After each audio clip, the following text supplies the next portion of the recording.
So, chat, let's get started. I think we'll start off on something that happened, some developments that occurred, and they are in the case involving Nick Rekieta of Rekieta Law. And if you guys remember, he's had an ongoing case in the state of Minnesota. And what's that case been about? Well, it's a case about him possessing, a whole ounce of cocaine, allegedly also having firearms in the home, which you can't possess while you're possessing drugs, and then having children in the home while you're possessing drugs, which is itself a separate misdemeanor offense, along with a gun case. So he's got 2 misdemeanors and a felony charge. The felony charge is pretty severe. But as I stated, even at the first day, he's looking at a lot of time, but he's a first-time offender. There's a presumption for probation anyway, but he would get probation almost anyway in this situation. There's no reason that he'd be going to jail. Well, there's been and along with Nick getting charged was his wife, Kayla.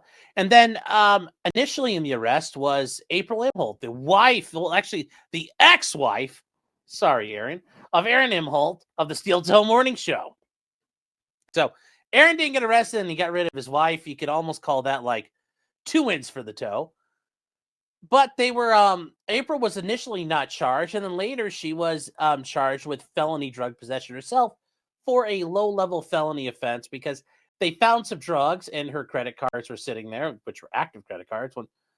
Once again, chat, don't do things that make it easy for the cops to convict you. Don't do stuff like that. Do use other items that don't link themselves to you. But anyway, she did. She got charged. And there's been an update in her case, and that kind of ties tangentially into what we're looking at here. So what did we find? Well, this is from the Kennewick County Attorney's Office, and this is a letter they put to Judge Wenzel, and this is the judge who's hearing the cases involving April, Nick, and Kayla, and it was on the 15th that it came out, and it's to the judge, and it says, "Dear Judge Wenzel, this matter is scheduled for contested omnibus Tuesday, January 1st, 2025 at 10 a.m. Now, it says a resolution was reached with the co-defendant that includes dismissing the case. The co-defendant has a plea hearing on January 24th, 2025 at 11:15 a.m. And what is the prosecutor here doing?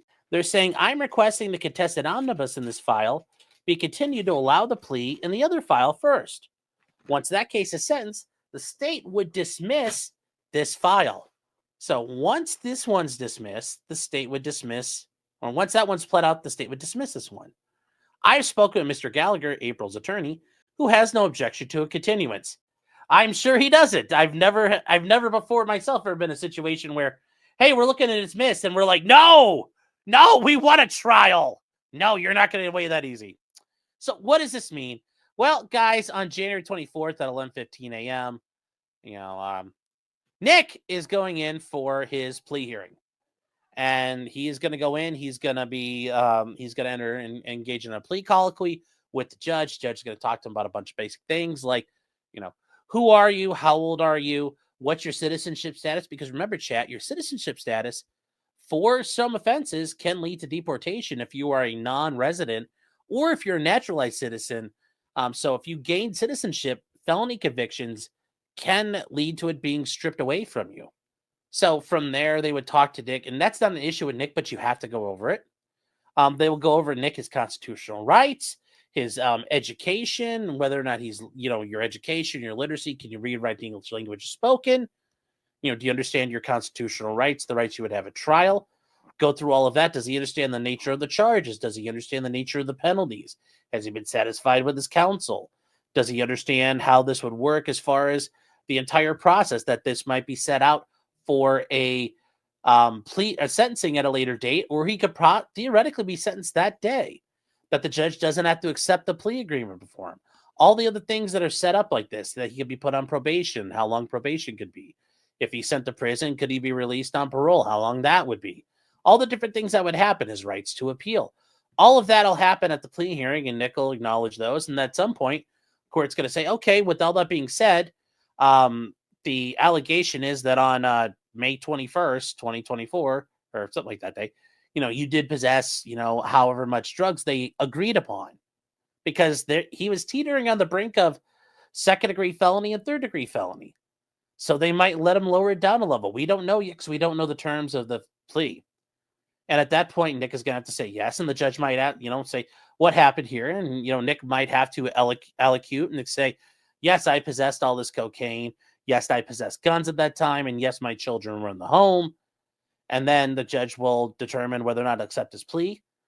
And from there, presumably, he would find him guilty and then set it out for sentencing because this is a probationary offense and he would get probation for this. There's a presumption for it. They'll set it out, do a pre-sentence investigation report. And in that report, they're going to sit there and talk to Nick, and it's run by the probation department.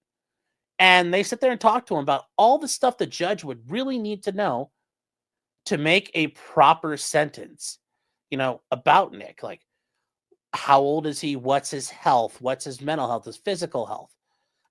How's his family life? What is his family made up as? His employment history, his education, his family history, any of the stuff a judge would like to know about what's going on with him. And then from there, Nick obviously will have the opportunity, and his attorney will, to speak at that sentencing. But in the meantime, that gives the probation department a chance to verify a bunch of information and give it to the judge so he can make a basic idea of what he's thinking about doing. Also, a lot of times in these PSIs, that's what's called a pre-sentence investigation report, you're asked to provide a statement about what happened. And sometimes you give it orally to the probation officer, or sometimes you have to write it out. And this is where one of the ways you can make or break things as far as what the judge is teetering on one form of sanction or another. Because when you tell the probation officer, and I've had clients do this before, and they're like, look, I'm just here because, I think this is all bullshit, but I'm pleading out because I can't risk going to trial because I think I'm going to lose. Guess what the probation officer's doing? Tell me more.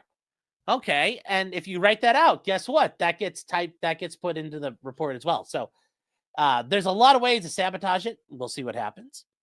So that is what's happening there. Nick is taking a plea, and it looks like in exchange for that plea, April's going to get her case dismissed. Now, what does that mean for Kayla? Well, we don't know what that means for Kayla. And Nick tried to allude to that last night when he was talking to Camelot, saying, well, you guys don't know what's going on. And that's a long time out.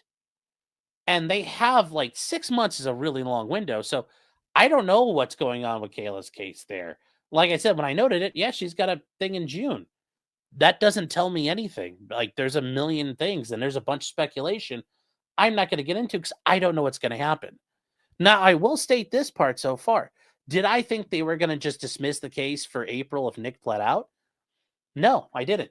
I didn't think they were going to play that game. I didn't think they were going to let him do that, but apparently Nick was able to strike that bargain. So that is one of the places where, and I've told you before, when I'm wrong, and I'll admit to it. I did not expect this. So good for April if she's getting a bail out of this. Good on her. So Kayla's getting the shaft. I don't know. I don't think so. That's not guaranteed here. I mean, it's 6 months out. So I have probably 3 or 4 different ideas on what's going to happen there. One of them is this, but I don't know why it's 6 months out. But I have some theories, so I won't bring those up because I have no idea to base them on at this point. And I don't need to give you guys conjecture. So that is that situation. And we found out today, and this is the case here, the judge granted the continuance. So if you guys didn't understand what was happening there, they were requesting the continuance, and this is the case for April Diane Imholt. And there was a continuance request for the omnibus, and the judge said, granted. And they are going to be tasked by the court administrator on January 24th to review if dismissal will be filed before setting a hearing. And that makes sense. There's no point setting a hearing if we think it's going to get dismissed anyway. There's no point in doing that. So that makes entirely perfect sense. So that is the update for the RQ, the Rekieta question. I know you guys were all asking about it.